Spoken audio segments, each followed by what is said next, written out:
Habille-toi simplement, tu n'as pas besoin d'être bien sapé. Je veux faire bonne impression. Prends ce gang afritude, c'est bien. Mon père aime les vêtements africains. Mon oncle m'a demandé de te dire que tu ne dois pas avoir peur parce que c'est quand tu as peur qu'il te descend davantage. Tu dois lui tenir tête, le regarder si possible dans les yeux. Mon père aime les hommes coriaces qui n'ont pas froid aux yeux. Ouf, ok. Si tu as fini, on part. On va rentrer avec Samy. Mon père exagère, il ne peut pas faire un autre enfant. Avec ta mère ou avec une petite? Ah maf, ils se sont rendus chez Monsieur Fong. Déjà au portail, Stéphanie vérifie le vêtement de son petit ami. Ça va bien se passer bébé. Sache que tu te bats pour moi et pour le petit Samy, donc donne-toi à fond. Souhaite-moi bonne chance. Allons ensemble. Ils sont entrés. À la véranda, ils peuvent déjà suivre les pleurs de Samy à l'intérieur. Stéphanie court pour voir ce qui se passe. Sa mère l'habille. Et mon lapin grand-mère t'habille, tu pleures. Il fait les chichis depuis. Donne-le-moi. Elle prend son fils. Il se calme. Je t'ai manqué mon cœur. Où est grand-père, ton ombre? Ton père doit être dans son bureau. Léon est avec toi. Oui, il est en bas. Va donc prévenir ton père qu'il est arrivé. Stéphanie est descendue. Manuela s'entretient avec Léon. Stéphanie se rend dans le bureau de son père. Bonjour papa. Bonjour. Tu travailles? Oui et non. Donne-moi l'enfant. Je viens de le prendre. Attends Nord, Léon est là. Il est en retard. Tu ne lui as pas dit que je n'aime pas le retard. Nous sommes là depuis, c'est parce que je suis d'abord montée prendre l'enfant. Je l'appelle. Donne-moi l'enfant, regarde comment il est pressé de venir dans mes bras. Tu l'étouffes avec ta vieille perruque. Stéphanie éclate de rire. Elle ne se fait pas prier et donne l'enfant à son père. C'est vrai qu'il est toujours agité lorsqu'il est dans les bras de son grand-père. Elle va appeler Léon, il la suit jusqu'au bureau. Bonjour monsieur, bonjour. Assois-toi. Et c'est pas à toi de lui demander de s'asseoir, sors. Mais papa, est-ce qu'il va rester debout? Sors, je dis. Il ne reste pas debout, pourquoi? Stéphanie sort malgré elle. Elle ferme la porte derrière elle en croisant les doigts pour que tout se passe bien. Le petit Samy lève les mains vers son père. Ah, tu as reconnu ton père, c'est ça. Après quelques secondes de silence, il ajoute. Tu peux t'asseoir. Merci monsieur. Léon s'assoit. Il n'est pas à l'aise, il a peur. Il suffit de penser à la raison pour laquelle il se trouve ici pour le booster. Je suis ravi de faire votre connaissance monsieur Fong. Moi non. Dit sèchement Monsieur Fong. D'accord, je m'en doutais bien. Comme ça tu es celui qui est à l'origine de la destruction de ma relation avec ma fille. Non monsieur, je n'ai jamais voulu ça. Tais-toi, tu es bien ce genre de type qui embrouille les petites filles de riches pour avoir un peu dans la poche. Je me trompe, oui vous vous trompez, je ne suis pas un homme qu'une femme entretient. J'aime beaucoup Stéphanie même si c'est difficile de le croire. Allons droit au but, je n'ai pas assez de temps devant moi. Je sais que tout le monde est corruptible mais tout le monde n'a pas le même prix. Dis-moi quel est ton prix. Je ne vous suis pas bien monsieur.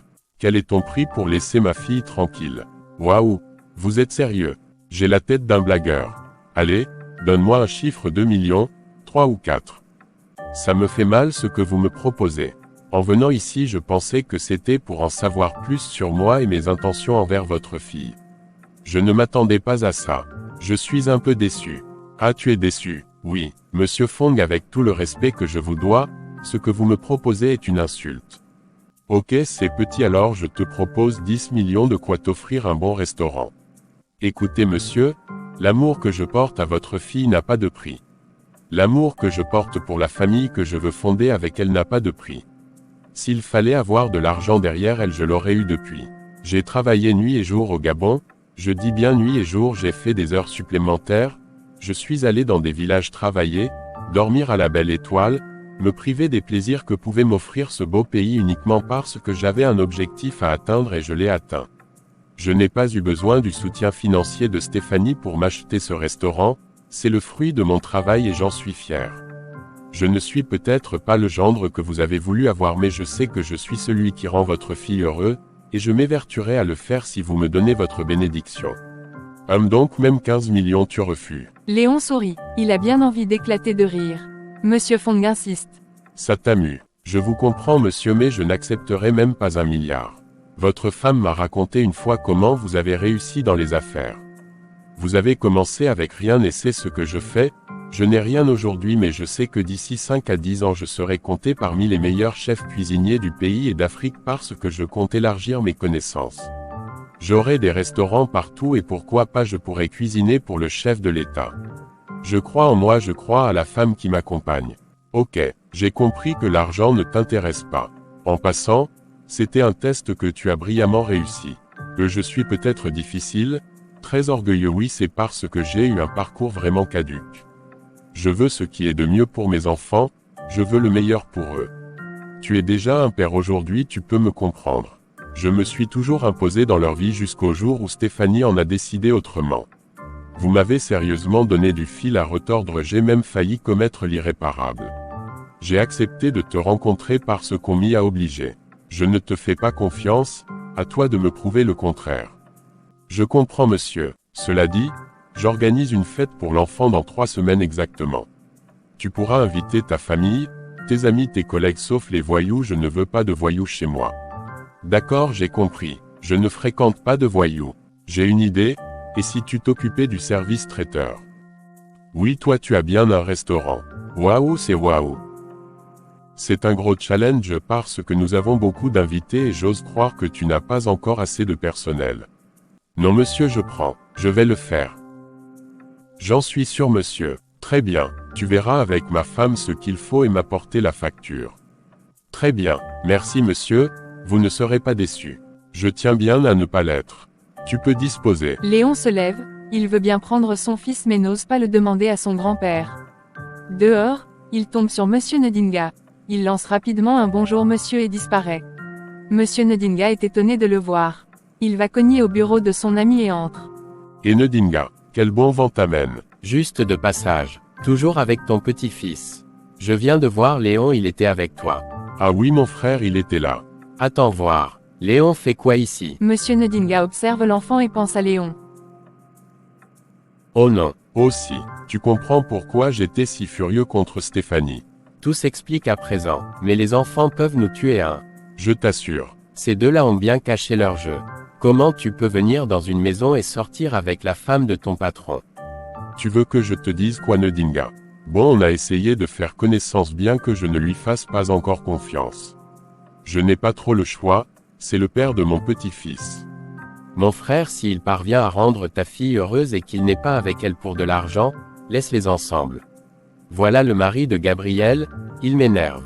Je le vois 5 fois, je l'insulte 4 fois. Ah, Je te dis un gros feignant. Bref, j'ai reçu l'invitation pour le voir bébé du siècle. effectivement on va célébrer la naissance du premier petit-fils Fong. Martial sera là. Peut-être, il va revenir du Canada la semaine prochaine. Il m'a dit avoir fait une belle rencontre, une béninois. Lui aussi veut déjà me tendre les nerfs, je fais quoi avec les béninois? Ces enfants font tout le contraire de ce que nous avons prévu pour eux. C'est terrible. Bon, revenons sur nos projets. Ils ont commencé à parler affaires. Léon est à la véranda, il attend Stéphanie qui arrive. Ça s'est passé comment? Plutôt bien, nous avons discuté entre hommes qui aiment une même femme. Ok. Et il m'a demandé de m'occuper de la réception pour la fête. Quoi? J'espère que tu as refusé. Pourquoi refuser? J'ai accepté. C'est un challenge que je dois relever. Mais chérie, tu n'as pas assez de personnel, comment tu vas t'en sortir? Il faut les marmites chauffantes, tellement de choses que tu n'as pas encore. Il fallait refuser. Ma chérie, un bosseur ne refuse pas le travail. Ton père n'est pas bête, c'est là-bas qu'il m'attend pour me descendre et je vais lui montrer que je suis capable. Ne t'inquiète pas, j'ai plus d'un tour dans mon sac. D'accord. Il m'a demandé d'inviter ma famille et amis. Je vais aller informer maman. C'est super, alors moi je vais encore rester, il faut que je rentre avec Samy. Ok, à tout à l'heure. Léon se doit de relever le challenge que lui a donné son beau-père. Il a fait appel à ses camarades de formation, les meilleurs surtout. Avec ses économies, il a équipé le restaurant de matériel pouvant servir aux traiteurs. Avec Maman Tina, ils ont dressé un menu. À base de ça, il a pu arrêter une facture.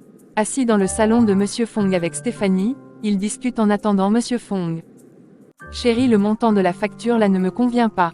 Quoi, c'est beaucoup. C'est petit, dis donc. Tu peux ajouter même 500 000. Et qui est, je ne vais pas frapper ton père. Ça fait quoi? Les gens le font toujours, toi tu ne sais pas comment jongler. Ajoute ça, il va payer, tu as besoin d'argent. Laisse-moi faire comme je l'entends. Je ne surfacture pas madame. Ah, tu es bête. Laisse-moi faire comme je l'entends. Je ne surfacture pas madame. Qui est bête? Rien papa. Bonsoir monsieur, je vous apporte la facture. Allons dans mon bureau. Déjà j'aimerais te féliciter. Pourquoi? J'ai écouté ta conversation avec Stéphanie tout à l'heure. Elle te demandait de surfacturer ce que tu as refusé. Un entrepreneur qui veut réussir doit être honnête, il doit savoir perdre, on ne gagne pas toujours. Lorsque tu es honnête et que tu acceptes de perdre parfois tu gagnes plus quelque part. Tricher ne paye pas, escroquer ne paye pas. J'ai apprécié ton comportement et concernant les finances, fais attention à cette fille. Les banquiers sont des voleurs. Oui c'est comme ça. Tu vois son comportement, elle te demande de frapper son père. Aucune gêne, même sa mère me frappe tout le temps je sais mais je ne réagis pas c'est leur habitude. Donc fais attention à tes affaires, la bouche de la femme peut être sucrée comme elle peut être amère. Sois sage, j'ai compris monsieur, je te fais un chèque et je t'ajoute un surplus de bonne foi. Oh, merci beaucoup monsieur. Monsieur Fong lui donne le chèque qu'il garde précieusement dans son porte-monnaie. Ils sortent ensuite. Vous avez fini. Tu es une mauvaise femme. Et qui j'ai fait quoi? Léon entraîne Stéphanie dehors. Mais pourquoi il me traite de mauvaise femme? Ton père a écouté notre petite conversation où tu me demandais d'augmenter le coût de la main-d'œuvre. Aïe. Ah ah. Wuko. Tu es une noyeuse heureusement que j'ai refusé. Ah ah ouais bébé désolé. Lui-même sait que je ne blague pas avec lui quand j'ai l'occasion de le frapper je le fais correctement. Ah ah mon papounet. Mais il n'est pas fâché Nord. Non il m'a en plus donné un bonus. Montre-moi le chèque. Non on rentre. Or bébé montre alors. Tu sais que si tu réussis ça tu pourras te faire de la clientèle. Maman a dit qu'elle va te recommander chez ses copines qui font des réceptions tous les jours. Tu comprends donc pourquoi j'ai accepté ce travail. Ma chérie, j'ai vu plus loin que le bout de mon nez. C'est en ce moment que on parle de savoir saisir les opportunités. Aïe mon bébé se sent alors. Vous avez toute mon admiration monsieur Taillot. Bisous. Je ne peux même pas me perdre pour te faire un bisou ici chez ton père. Je tiens à mon contrat. Tu n'as pas tort. Rentrons alors. Ils sont partis. Les jours passent, Léon bosse comme un fou. Il n'a pas le temps de se reposer, il veut que cet événement soit un succès et pour ça il doit travailler doublement. Ses amis sont venus l'aider pour cette journée, ils ont tous préparé et transporté chez Monsieur Fong. Les tables bien dressées, les marmites chauffantes occupent une place dans la grande cour avec les serveurs vêtus de blanc. Léon est rentré se changer avec l'aide de Stéphanie. Assia bébé ça se voit que tu es fatigué. Grave mais ça va, il le fallait, j'ai tout fait et j'ai réussi. Tu es un warrior mon bébé. Je suis fière de toi. Ton père m'a bien eu là. On peut souffrir pour une fille comme ça. Je le mérite ou bien. Tu le mérites bébé. N'arrivons pas en retard. Au domicile de Monsieur Fong les invités commencent à arriver. À l'entrée une grande photo du petit Samy est affichée. On peut apercevoir Martial sur une table en compagnie de sa béninoise. Maman Angèle est à l'intérieur avec sa copine. Stéphanie arrive enfin avec Léon. Elle salue quelques membres de sa famille et va voir son père dans sa chambre. Il porte un gang identique à celui de son petit-fils avec son petit chapeau. Oulala Monsieur Fong et son jumeau vous êtes bien à sortir dans votre gang. S'il marchait ça aurait été mieux. Ah oui, vous êtes beau. Papa, qu'est-ce que tu penses du travail de Léon? J'avoue que je suis impressionné. En lui donnant cette affaire, je savais qu'il n'allait pas pouvoir s'en sortir. Je m'attendais à ce qu'il vienne me demander de l'aide. Je l'ai sous-estimé. Moi aussi il m'a surpris. J'ai eu peur parce qu'il était très serré. Ouf. J'aime sa détermination, il ira loin. J'ai quelque chose pour toi. Il va dans son tiroir prendre une boîte et le donne à sa fille. C'est un petit cadeau pour te remercier de m'avoir permis de voir mon petit-fils. Tu ne sais pas combien il me rend heureux. Ok. Qu'est-ce que c'est? Elle ouvre la boîte et découvre une clé de voiture. Elle se met à crier, elle va l'embrasser. Merci papa. Elle est où? Dans le parking, tu vas la prendre après. Elle recommence à crier, sa mère entre. On va bientôt commencer. Mais pourquoi tu cries? Papa m'a offert une voiture. Ah je vois, va donc t'occuper des invités, nous arrivons. Elle sort en sautant. Maman Tina est heureuse, elle va arranger le gang de son mari. Tu es très élégant, je voulais te dire merci d'avoir organisé tout ça. Rassembler nos deux familles, la famille d'Ika, la famille de Roméo, c'est vraiment bien pensé. Je suis un génie ma chérie. Mais toi alors tu ne peux pas dire merci. C'est à toi que je dis merci. Merci de me supporter. Je souffre beaucoup à tes côtés, je mérite un cadeau. Tu auras tout ce que tu voudras. Oh. Monsieur Fong porte son petit-fils, ils sortent. Martial est là. Il est bien accompagné. Oui, elle est béninoise, son père veut mourir. Il dit que son héritage ne peut pas aller au Bénin. Pour ne pas perdre de temps, Monsieur Fong salue ses invités, et leur présence Fong Junior que tout le monde acclame. Le prêtre ouvre la séance par une courte célébration eucharistique, ensuite il bénit le repas.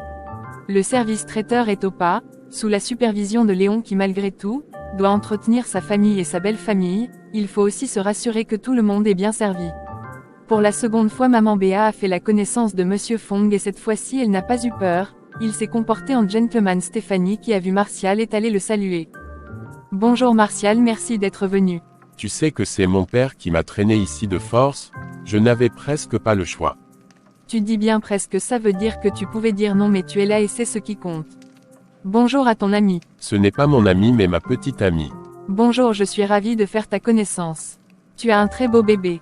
J'aimerais en faire un pareil. Merci mais pour en faire un comme le mien il faudra penser à changer de partenaire.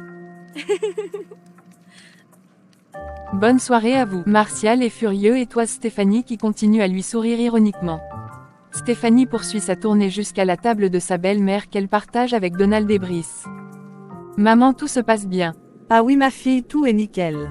Ton père m'a envoyé un vin, je vais rentrer avec. D'accord, tu vois qu'il n'y a plus de tension. Oui, je suis rassurée. J'avais si peur mon fils mais ça va, tout est rentré dans l'ordre et je suis très contente sauf que je n'ai toujours pas porté mon petit-fils depuis. Maman, si je te dis que moi-même je l'ai porté c'est que je mens. Mon père ne le quitte plus, mon propre fils me manque. Je vais te dire la même chose que j'ai dit à ton gars. C'est mieux d'oublier le petit Samy et faire un autre enfant qui sera vraiment à vous parce que la façon que je vois ton père s'accaparer de cet enfant jusqu'à porter les mêmes habits, mêmes chaussures, même chapeau, c'est fini pour vous, un jour il va te dire que cet enfant ne bouge plus de chez lui. Tu peux avoir raison Aïe. Mais maman, est-ce que c'est normal ça? Laisse-le jouir de son petit-fils en plus du tout premier. Je peux le comprendre parce que moi-même j'ai bien envie de le garder pour moi seul. Je vais aller lui demander si je peux le prendre pour un moment. J'espère qu'il ne va pas me chasser. Moi-même j'espère. Mama Béa va vers Monsieur Fong pour voir son petit-fils. Et mon petit cœur est ce que ton grand-père accepte que ton autre mamie te porte. Son grand-père a dit qu'il va réfléchir. Oh. Mais non, prenez-le. Allez champion, va voir mamie et reviens-moi vite. Maman Béa est très heureuse de prendre son petit-fils dans les bras. À la cuisine, maman Angèle avale un verre de whisky d'un coup, sa copine s'étonne et l'interroge. On dirait que tu as un problème, c'est quoi cette façon de boire? Je me demande comment tu as su gérer la situation de Stéphanie et son père pour qu'il accepte Léon. Je crois que Martial va entrer en guerre avec son père. Ah bon, qu'est-ce qui se passe? Mon cher mari ne veut pas d'étrangère comme belle-fille. Oh je vois, mais rien n'indique que Martial va épouser cette fille. Ils sont revenus du Canada ensemble. La fille est retournée au Bénin, Martial l'a fait revenir ici. Elle est carrément installée chez lui. Je pense qu'il l'aime bien. D'après ce que j'ai suivi, elle est la fille d'un ancien ministre béninois, elle est entrepreneur, elle ne peut pas être avec Martial pour son argent. Monsieur Ndinga ne veut rien entendre, son héritage ne va pas au Bénin, c'est ce qu'il a dit et il ne rigole pas. Il m'a demandé de lui parler et si je ne réussis pas, lui-même va s'en mêler et ça ne sera pas bon. Je me retrouve dans la même situation que toi, j'ai besoin de tes conseils. Allons à la fête, tu vas te détendre, nous allons nous amuser et après on pourra discuter. D'accord. La fête bat son plein, toutes les personnes invitées semblent avoir trouvé leur compte. La sonorité est excellente. Léon a pris le micro, il a souhaité un bon appétit aux invités. Il ne s'est pas arrêté là. Je profite de l'occasion pour remercier Monsieur Fong qui m'a fait confiance en me donnant mon premier gros contrat, celui de réaliser le buffet de cet événement en l'honneur de mon fils qui est son petit-fils. Je suis particulièrement heureux ce soir de voir ma famille ici, la famille Ndinga avec qui j'ai travaillé et que je respecte beaucoup. C'est un événement qui nous rassemble et j'en suis ravi. Je vais appeler Stéphanie. Chérie, tu peux venir. Tout le monde regarde Stéphanie qui se lève pour aller vers Roméo en se demandant pourquoi il l'appelle, elle déteste les discours. Léon lui prend la main et la regarde. Mon amour, mon ange, depuis le premier jour où nos regards se sont croisés dans ce couloir chez Monsieur Ndinga, j'ai su à cet instant que j'avais en face de moi mon âme sœur. Je me suis battu avec moi-même pour ne pas succomber mais c'était plus fort que moi. Nous avons mené une guerre contre nos parents dont nous n'étions pas fiers, mais que pouvons-nous faire si nos sentiments étaient plus forts que tout? Tu m'as tellement soutenu, défendu, essuyer des humiliations pour moi, ce qui n'a fait qu'accroître mon amour pour toi. Aujourd'hui où on célèbre la naissance de notre premier fils, le premier petit-fils Fong, le premier petit-fils Tayo, j'aimerais devant nos deux familles te poser une question. Il fouille ses poches, sort un écrin rouge et descend un genou au sol. Stéphanie met les mains à la bouche en poussant un. Oh mais qu'est-ce que tu fais? Ma princesse Miss Fong, est-ce que tu veux m'épouser? Tout le monde se lève pour ne rien rater de cette demande en mariage. On peut voir Donald et Manuela qui ont allumé leur caméra pour prendre une vidéo. Stéphanie est tellement surprise qu'elle ne réalise pas ce qui se passe. Elle se retourne pour regarder son père, il hoche la tête, elle sourit et tend la main à Léon avec un grand oui.